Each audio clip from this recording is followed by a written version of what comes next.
నీది నోరా మోరా? మంత్రివా కంత్రివా?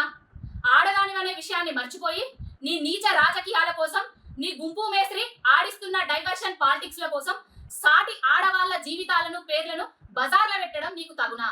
నీతుల గురించి బూతుల గురించి నువ్వు మాట్లాడితే దయ్యాలు వేదాలు వర్ణించినట్టుగా ఉన్నాయి. నీతులు బూతులు నువ్వెన్ని మాట్లాడినవో నీ పాత వీడియోలను ఒక్కసారి తిరిగేసుకొని చూసుకో. తెలంగాణ ఉద్యమంలో నువ్వు వాడిన భాష, తెలంగాణ ఉద్యమకారుల మీదకి ఏ విధంగా మాట్లాడినవు అనేది, తెలంగాణ ఉద్యమంలో ఉద్యమ ద్రోహుల పంచర చేరి తెలంగాణ ఉద్యమాన్ని నీరుగార్చిన చరిత్ర నీది. నీ తోటి కోడలు నీ గురించి మాట్లాడిన విషయం మాకు తెలుసు, వరంగల్ ప్రజలకు తెలుసు, అందరికీ తెలుసు. ఇక కేటీఆర్ గారి గురించి, సమంత గారి గురించి, రకుల్ ప్రీతి సింగ్ గారి గురించి ఏం మాట్లాడుతున్నావమ్మా? నీకొక బిడ్డున్నది, ఆమెకు ఒక ఫ్యామిలీ ఉన్నది. ఆమెను ఎవరన్నా ఏమన్నంటే నీ కోపం వస్తుందా రాదా? సమంత, రకుల్ ప్రీతి సింగ్ నీ బిడ్డ వయసోళ్లే కదా, నీ బిడ్డలాంటోళ్లే కదా. ఏ ఆడబిడ్డ అయినా కూడా, తెలంగాణ బిడ్డ అయినా కూడా నీ బిడ్డలాంటోళ్లే కదా. మరి నీ బిడ్డకో రకం, వాళ్ళకెందుకు ఇంకొక రకం?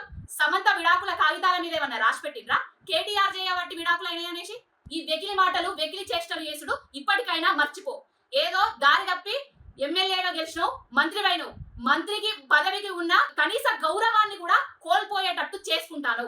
ఇలాంటి పర్సనల్ ఎలిగేషన్స్ చేసి ఆది నుంచి కేటీఆర్ అన్న గారి మీద, ఆయనకు వస్తున్న ఇమేజ్ మీద మీకు అక్కసు, ఆయనకు ప్రజలలో ఉన్న ఆదరణ కోల్పోవాలనేసే ఇలాంటి నీచమైన మాటలు మాట్లాడుతున్నారు. ఇంకొకసారి ఏవైనా సాక్ష్యాధారాలు ఉంటే బయట పెట్టి మాట్లాడేది తప్ప ఇట్లాంటి చిల్లర మల్లర వ్యాఖ్యలు చేస్తే ఊరుకునే ప్రసక్తి లేదు. కొండక్క, పిండక్క, ఇంకే అక్క అయినా అంటాం.